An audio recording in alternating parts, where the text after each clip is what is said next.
Devon in Blacksburg, Virginia. You're on the air. Hey, Tom. How you doing? I'm well. How are you?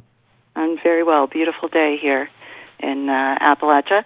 And I have a comment and then just a question that lingers in my mind. The comment would be, if they're going to go forward with this military action, then concurrently they need to reinstate the draft. Yep. Seriously, our troops cannot handle this without it. Yeah. And, in for a dime, in for a dollar. So let's do this, and let's do it right. No exemptions for being a Harvard boy I don't want to call, names. But anyway, let's just do it concurrently and do it right. And the other thing, I don't know if you know, but I'm trying to figure out if napalm is considered a chemical weapon. And it seems like it's not, and I don't... There is some debate about that, but yes, we have bombs that are filled with what is essentially napalm that we have used. We have apparently used white phosphorus, which is banned. We are not... right now we're selling cluster bombs. We've apparently used them. We're using depleted uranium. We aggressively use depleted uranium. You have so covered the country of Iraq with depleted uranium as a result of our war efforts there during the Bush administration times, that they're having the most severe epidemic of serious birth defects of any nation on Earth right now. And we're running around yelling, we are the moral arbiters of the world, and we're going to enforce our moral judgment by dropping bombs on people.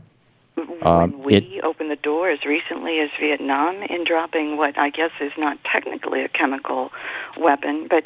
Agent Orange is it's not a poison gas for humans, but it certainly was a defoliant, and it turns out that it had enough dioxin in it that there's generations of Vietnamese who are suffering DNA damage, not to mention American soldiers who were exposed to Agent Orange and their children. You got that right. I've got a friend over in Vietnam working for USAID who came out of the EPA to go work in Vietnam on the dioxin that still plagues them there. And that's just the point. There's a price to be paid for the wars that we wage that goes beyond even the dollars and the blood to the planet itself, where we drop these things and where we make these things. So, in fact, I would like to say that not only do I think that we should not be bombing any place in Syria. There is going to be collateral damage. There will be a response. We have no idea what that response is. What do we do if the response is that Bashar al-Assad decides to throw a bomb into the U.S. Embassy in Beirut, for example, or if he decides to throw a bomb into Tel Aviv?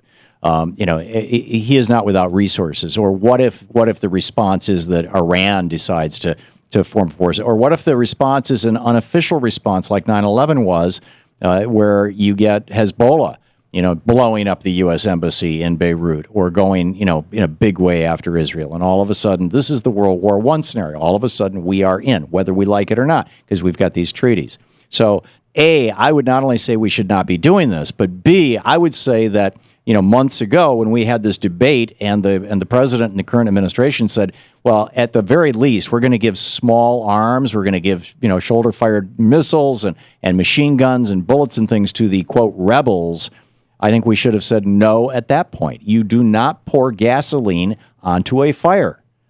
That's right. That was a great song. You remember putting out fire with gasoline? It's totally insane, and it just flies in the face of what they're telling us. We're so broke, we're on our knees. We can't afford health care. We can't afford to take care of our elderly. We can't afford schools. We can't afford roads and bridges. But hey, let's go stick our nose in someone else's civil war, because we've got plenty of people to spare and money to burn, evidently. Yeah, it's crazy. Devon, thank you very much for the call. Very well said.